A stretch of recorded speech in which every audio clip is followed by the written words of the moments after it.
naniniwala tayo dapat siya managot sa kanyang pananagutan sa bayan. Oh, 92% sa Visayas. Oh, 68% sa Mindanao. Diba?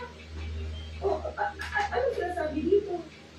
Na tuwa na ikaw ay nalaman sa pagkakaroon, di ba? Kaliwas yun. Kasi kung gusto nila naniniwala sa sayo, aayawan nila ng impeachment. Ang mga yan, parang kailangan i-aayos na sa Pilipinas. Ngayon po sa part sa buhay niyo. Kasi sa pagtutong ninyo, hindi tinuloy yung supposedly continuity. Tapos, ilang araw pa kayong nakakad. Ngayon po sa part sa buhay. Bakit naman itutuloy ng Pangulo yung continuity? Mga agribali ba kayo? Matuloy yung continuity ng HLK? Continuity ng POGO? Continuity na hindi tayo wala tayo pakit sa West Philippine Sea? Kung ano lang ang gusto na ibang masat, go lang ng go? Mga kapatid, tanda natin mas na si VP Levy, si Mayor Lenny. Inaprubahan yung stance sa Pangulo kung paano ipaglaban ang interest natin sa West Philippine Sea. Dahil hindi nakita anong panahon nila ng Pangulo. Di ba gusto niya continuity?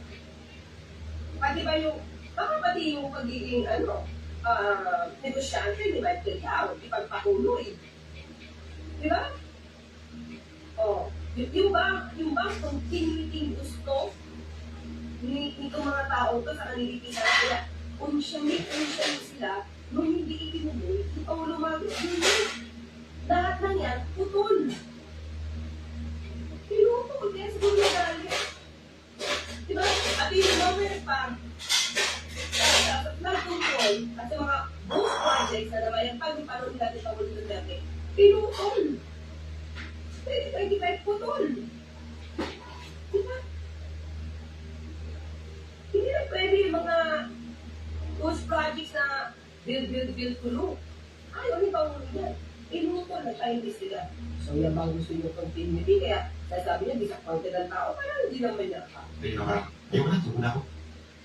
Kung wala, dito sa pagiging vice president, wala ang nangyari ka naman sa akin. Hindi daw siya nagsisi mga kapatid, pero ito mo.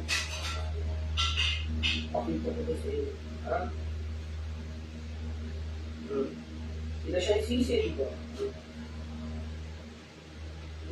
Secretary became emotional at an event in Davao City and reiterated that she will run for president in 2028. Here is that report.